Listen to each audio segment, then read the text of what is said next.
कहां चली गई। ये थी भगवान की माया। दूसरी बात, एक जगह पर अगर 1000 आदमी बैठे हों तो 2000 आंखें है। ऐसा ऐसे तो अगर 2000 आंखें एक ही बेर बंद हो और एक ही बेर पढ़े, ऐसा नहीं होगा, अलग अलग हो ऐसे कहते।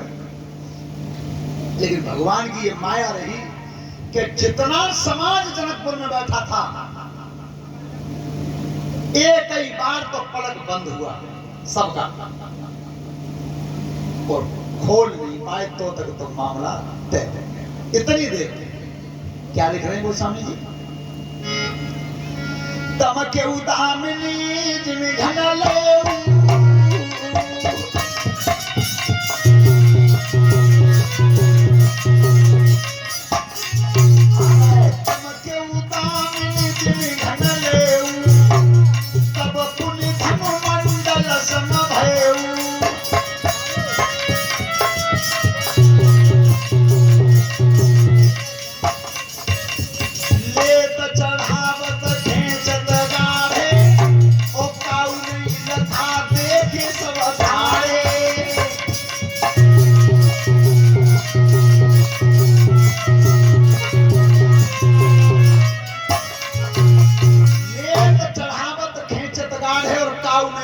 देखे सब ठाड़े आंखें कहां चली गई।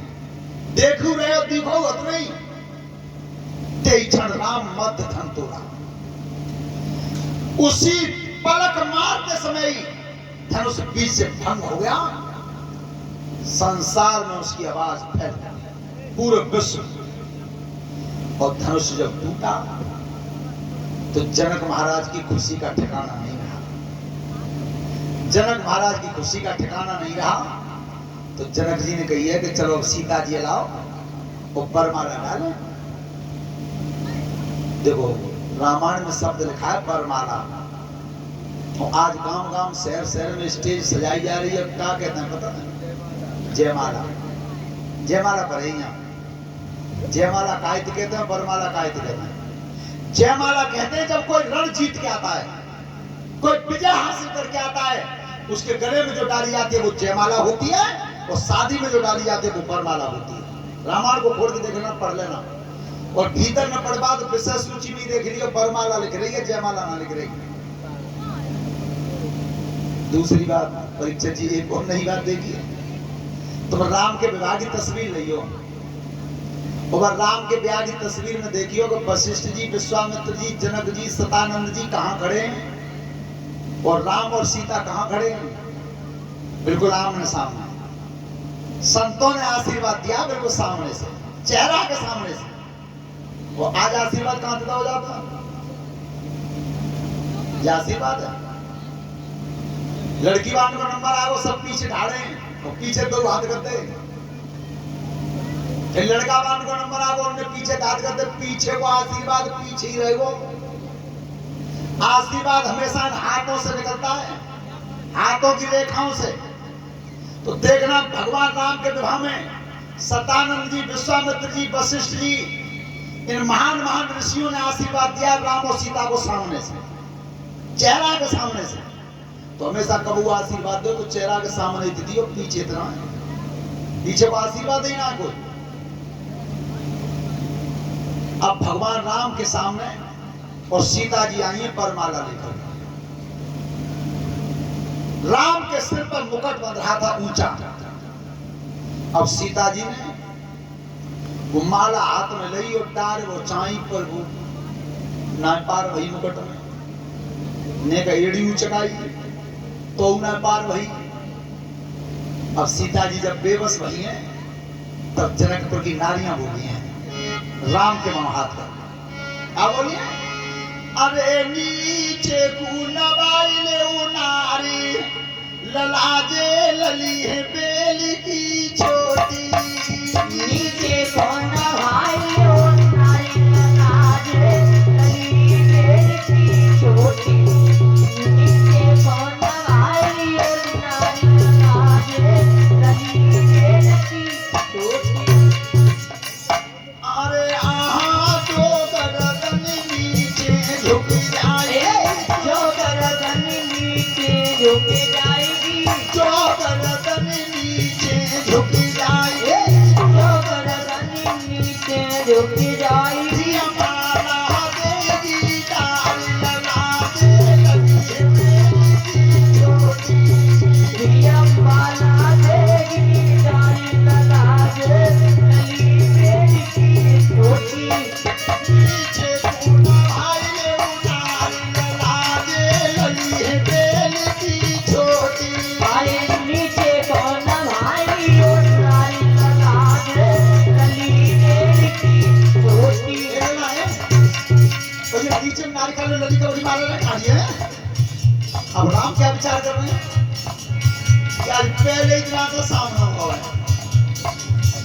अरे आहा पहली बार सामने पे आई, पहलिया बार सामने पे आई, पहली बार सामने पे आई, पहलिया बार सामने पे आई, आई ये हमारी ललाजे लगी बेल की छोटी।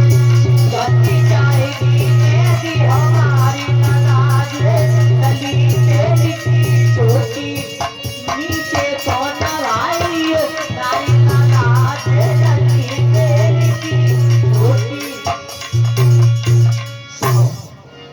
राम ने सिर नहीं झुकाया, गर्दन नहीं झुकाई। राम का विचार करने का आज गर्दन झुका ले तो फिर झुकी रह गई, खड़े रहे। वो इधर सीता माला लेकर के खड़ी रही तो लक्ष्मण ने नजर करिए सीता जी, वो आंख को इशारा, वो सुनो परीक्षित जी, भरी पंचायत में चतुर आंख के इशारे ही काम बना ले जाते हैं, पर आंख को इशारो काम तब करते तब दो लोग चतुर होए, इशारो करवैया समझवैया। वो कहो तरह भाव भैंसा बदिया को हरो हैं। एक बार ये सुभाष नेताजी गए भाई ससुराल, बहुत दिन पहले की बात है, रूठ गए जे, रूठ गए, 4 दिन में गए। तो जैसी पलका पे बैठे भोजन करके तो सास ने नेकने सी पूरी बनाई छोटी छोटी, और वे नेताजी ठाणी सामने देख रही, जरूर कम पहले ऐसा नियम हो गया, लड़की मायके में पति के सामने नहीं आती थी। सुबह दूध देख रही जरूर काम में तो नेकने सी पूरी बनाई, 1-1 रुपया बराबर। सो नेताजी ने एक उठाई सब्जी बोरी एक ही दे ली मुंह में, जो को जंगला में नजर गई सो नेताजी ने पलंग ते सारो करो के। अब कई तो जी एक में तो दुआ तो कर लियो, मैंने जानी दुआ की कह रही है, सो दुआ पूरी उठाई सब्जी बोरी और दो दे ली मुंह में, निगवा के तो फंसा है गई। सो जो तीसरी बार नजर डाली सो मैंने पलंग ते नेताजी ने भटिया की बोली मत था कैसी मरो, मैंने जानी 5 की कह रही है, देखो तो सारो जे हुआ है। पर सुनो परीक्षा जी, ये इशारे करने वाले कैसे हैं और इशारा समझने वाले कैसे। आज सीता जी इशारा कर रही है लक्ष्मण, कैसे? अरे सोच समझ के सीता ने लक्ष्मण मां नजर घुमाई है,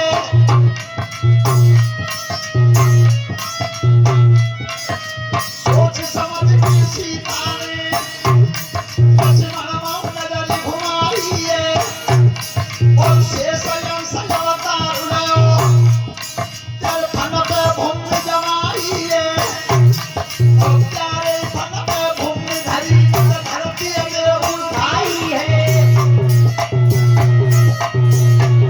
सीता जी सारों को जानते हैं क्या तुम शेष अवतार हो, और जो धरती शेष के फन पे है, तो तुमने धरती को फंसाई तो तुमने मारा डाल दूं। लक्ष्मण समझ गए, पर लक्ष्मण ने उतरते सारों करवाया, मैया काम बने तो ना क्यों? अरे लक्ष्मण जी ने जान लई मेरे फन पे भूमि जमाई है, और मैया का तुम पूछ रही चार धरती में उठाई है, और जितनी सीता उठ जाई और उतने उठ के रघुराई है। मैया उठे तो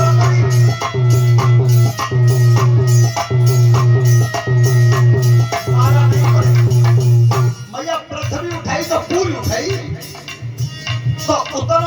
अब तो कोई अंतर फिर रहे हो और मैया चिंता मत करो माला मैं पहनवाऊंगा। क्या करते थे और सोच समझ के लक्ष्मण ने फलक की समय लगाई है और यहाँ पे भैया राम खड़े पानी में गिरे आई है।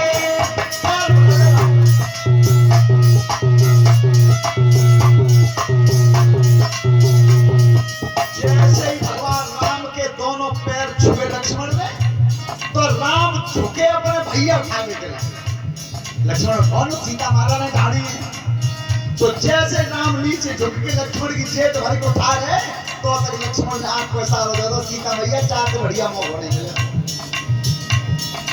जिया लक्ष्मण ने मुनि दो डाला और सीता गले डाली माला ओ ये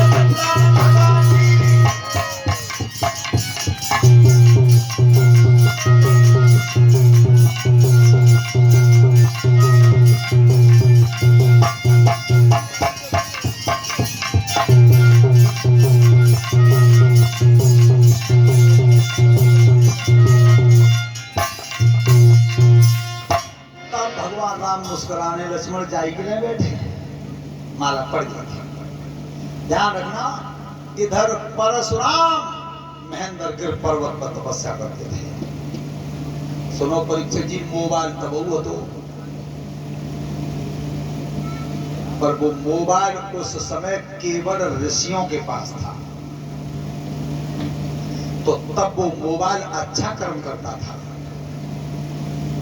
और जितना भी समाज में गलत काम हो रहा है वो मोबाइल से ही हो रहा है।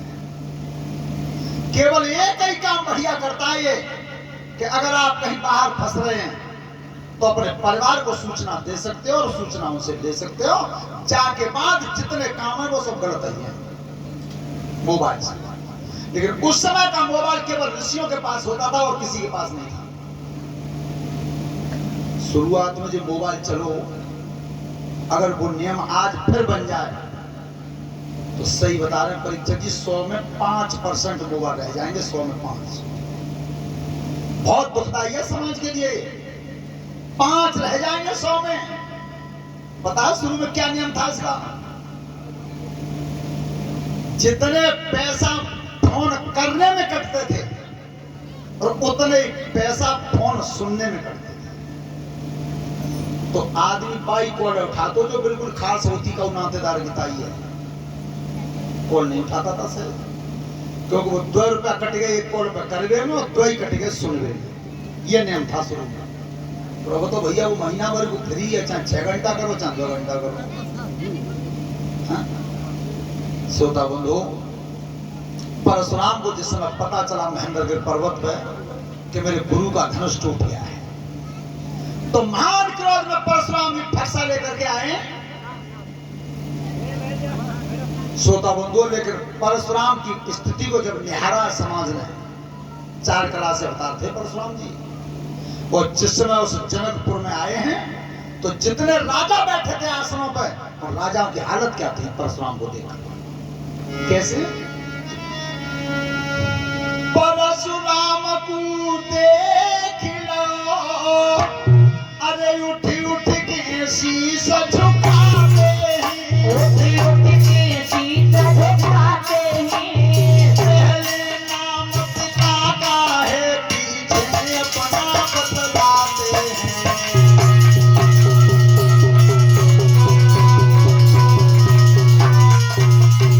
बूढ़ जनक समझा मुझको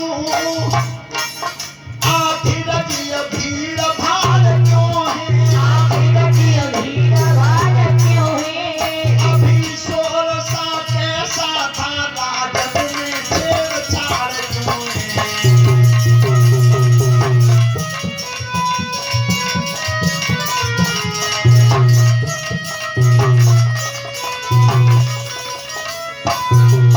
और जनक राज बतला मुझको जी धनुष कौन ने तोड़ा है ये धनुष कौन ने तोड़ा है अभी सभा में सीता से अब नाता किसने जोड़ा है।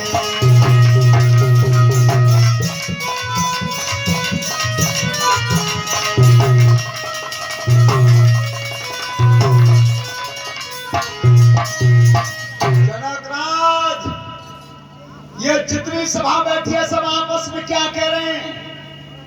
और ये मेरे गुरु जी का धनुष रखा था, ये किसने तोड़ा है?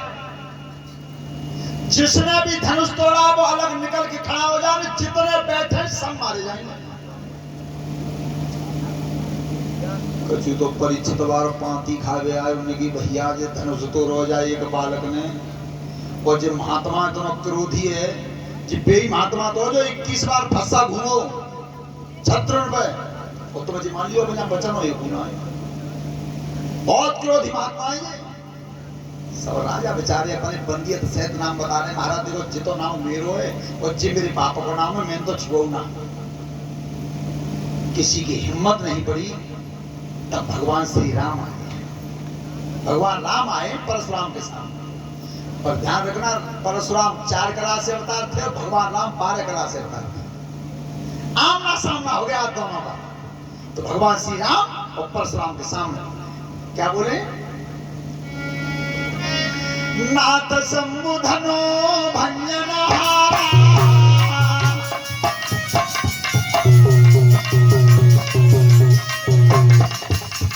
नाथ संबुधनो भंजनहारा, ओहो ये कोई प्रताप तुम्हारा।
भगवान राम कह रहे हैं, प्रभु आप 9 गुण से विद्यमान हैं। 9 गुण आपके शरीर में 24 घंटे रहते हैं, आपको शोभा नहीं देता। आप इतना क्रोध कर रहे हैं तो धनुष तोड़ो हो तो बेहूद क्या कोई सेवक भी ऐसे करते हैं। पर परशुराम को क्रोध कहां दे रहे? जब ज्यादा भगवान राम मनाते रहे और परशुराम नहीं माने, तो लक्ष्मण ने की भैया तुमने पीछे हट जाओ तो 2 बात नहीं कर लूंगा। जो लक्ष्मण आए आगे और राम हट गए पीछे, तब लक्ष्मण ने की महाराज नेमो देखियो क्या बोल? छुआ टूट रघुपति नहीं दोषु,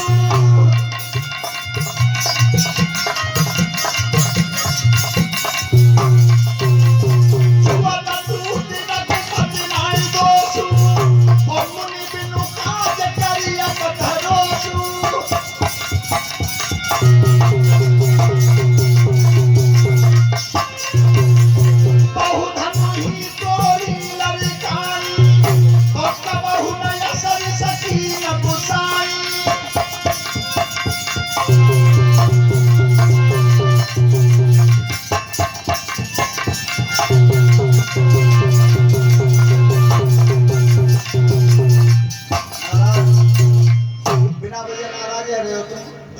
दोष कुछ ना बिल्कुल इतना तो पुराना हो जाए, कौन से जमाने को धरो छुअते ही घंटे टूटो है। और फिर प्रभु एक बात बता, मैंने बचपन में तने धनुष तोड़े कबू नाराज ना भय तुम? वो आज जाएगा पुराने से धनुष के ना समय पजम्मा में दबा रह गए। तब लक्ष्मण संकेत कर रहे हैं कि जिस समय परशुराम जी ने क्षत्रियों से घीन किया था धरती को, तो सब राजन के हथियार छीन छीन के कुटी पे इकट्ठे कर दिए। उन हथियारों की रगड़ से पृथ्वी बेचैन रहती थी, तो पृथ्वी बनी नारी और शेष को बनाया लड़का। और कुटी पे आई, लड़के छोड़ दिए। परशुराम जी जंगल में चले गए, बालक ने सबरे धनुष इकट्ठे करके टुकड़ा कर करके तोड़ के निकलने से साफ जंगल में। तो प्रभु तब तक वो नाराज ना, अब वो परशुराम क्यों? कि क्रोध है। और जब जब क्रोध आता शरीर में ध्यान रख लेना, तब अकल कोई खाता है। और एक नई बात यह परीक्षा जी, क्रोध का हुआ हो घर में पर अपनों ही नुकसान करो, तो वो दूसरे को नहीं करो। जब जब गुस्सा आते तो नुकसान अपनों ही हो। मेरे देखे मुझ में घर में गुस्सा आ जाए, पति पत्नी में लड़ाई है जाए, बेड में आंच देते हैं, सोफा सेट में आंच देते हैं, मट्टी को तेल डालते हैं, और फिर जब वो नशा होता तो आप गुस्सा आओ। ये जो कचना है नुकसान है, फिर क्या होता है? कुछ नहीं। तो आज लक्ष्मण जी कह रहे हैं कि प्रभु एक बात बताओ, इतने धनुष तोड़े कबू नाराज ना भय, लेकिन तब भी परशुराम सोच नहीं पा रहे, क्यों? कि गुस्सा भरी गई शरीर में। तब क्या बोले? रेल बालक काल बसा और बोलत कोई न समारी।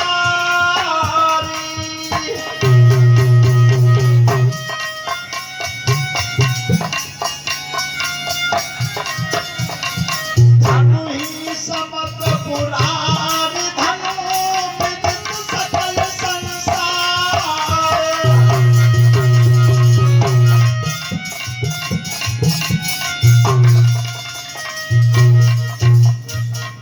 गुस्सा बोले लड़ गए, तो ये बोलने की तमीज है? जो धनुष उनके समान है। एक बात और कही थी परशुराम जी से लक्ष्मण ने, ये हमारे स्वामी राजेश्वरानंद जी का कथन है, जो इस समय दुनिया छोड़ गए वृंदावन से, कि लक्ष्मण ने कहा कि परशुराम जी तो तुम एक बात बताओ, जो धनुष तुम्हारो? परशुराम जी में ना हो, त्याय घरे धरो कि न में घरे धरो, फिर तुम रखवारी में कि न में रखवारी में, फिर क्या मतलब है? त्यारो है ना, त्याय घरे धरो ना, त्यारी रखवारी में ना, फिर तुम क्या गुस्सा कर रहे हो? पर परशुराम पहले है गए नाराज, अब पीछे को पांव हटाते हैं तो बेइज्जती समझ रहे हैं।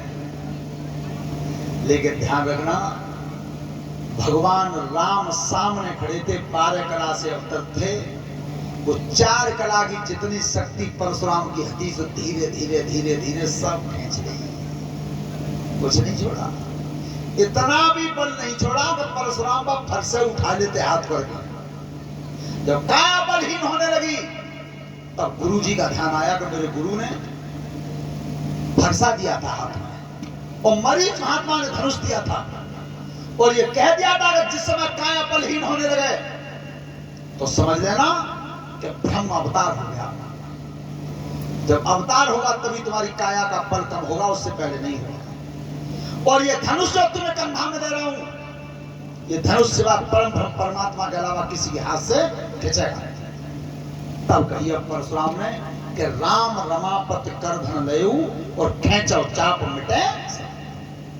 उसी समय को धनुष उतार की दिया, तो राम ने एक ही झटका में पकड़ के खींच दिया। परशुराम समझ गए कि अवतार हो गया, भगवान का अवतार हो गया। ऐसी विलक्षण स्थिति बनी कि परशुराम तो मन ही मन में प्रणाम कर रहे हैं राम को, और राम प्रणाम कर रहे हैं परशुराम। परशुराम भगवान राम का ध्यान करते हुए चले गए। इधर महाराज दशरथ पर सूचना पहुंची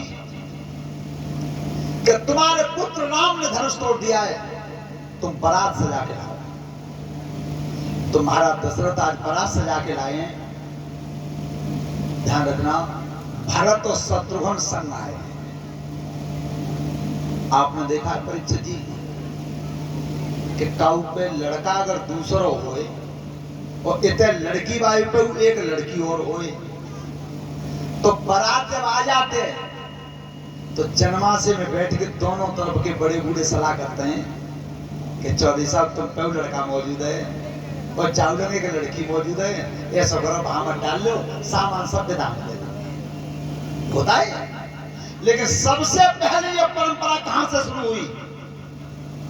सबसे पहले ये परंपरा शुरू हुई जनकपुर से, क्योंकि धनुष तो राम ने तोड़ा था, अकेले राम ने। वो ब्याह हो चारों को, चारों लड़के थे, चारों ही लड़की थी। महाराज जनक और जनक के भाई पे 4 पुत्रियां थी। पर सुनो, पूरी रामायण को खोल के देख लेना, एक के संग ब्याह तो भले ही उन तीनों को हो, पर ताऊ जगह चे नहीं लिखी मिली कि जनक ते जी कही हो दशरथ महाराज ने कि भामर तो बैठवा रहे हैं हम, पर सामान को ठेला फिर भर दियो बाद में। कौन लिख रही है? नहीं। और आज का वो तो सबसे पहले 4 पंच इकट्ठे होंगे जनवासे में और कहेंगे कि चलो लिस्ट बनाओ सामान की। भामर तो डरवा रहे हैं, पर जिस सामान तुम्हें विदा में देना पड़ेगा, पर जिस सामान की लिस्ट जनकपुर नहीं बनी, नहीं बनी। श्रोता बंधु, भगवान राम सीता